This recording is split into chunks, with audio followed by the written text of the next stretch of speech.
Hey, welcome back. In this video, I'm going to show you how you can change the cache folder or the location of the cache folder in DaVinci Resolve. So we are going to head over our dashboard of the DaVinci Resolve. Make sure that we have at least selected a project and opened the software properly like that. And we're going to head over the parameters or the settings. We're going to find them at this down or the bottom right, as you can see, corner. We're going to see this gear icon, click on it, and we're going to head over the master settings, which is going to be the first thing that will appear in here. Now, from all of these settings, we're going to choose to scroll down a little bit until the end of the scrolling. So we're going to see the working folders.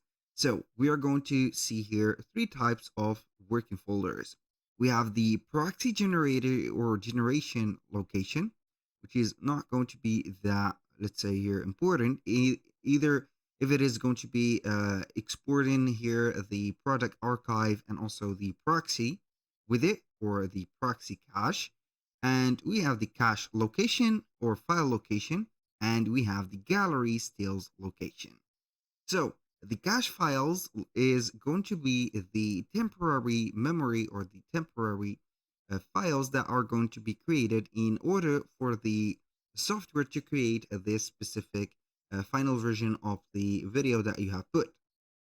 And the gallery stills is going to be the videos that are going to have, or the files that are going to have the relation between the file set up into this specific area, or this on the master dashboard, and also with the cache files.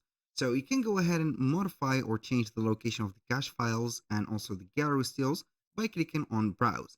Then you're going to select another folder, for example, like that, select it, and then you're going to just have it set up like this. So for example, you're going to have it downloaded or have this specific cache like that, and then you're going to click on save, and it will create its cache clip.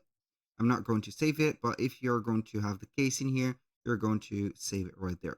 And if in any case you're not going to see the cache files in here or the gallery stills change, you need to close up the DaVinci Resolve, and then you're going to reopen it and see if it is going to be changed.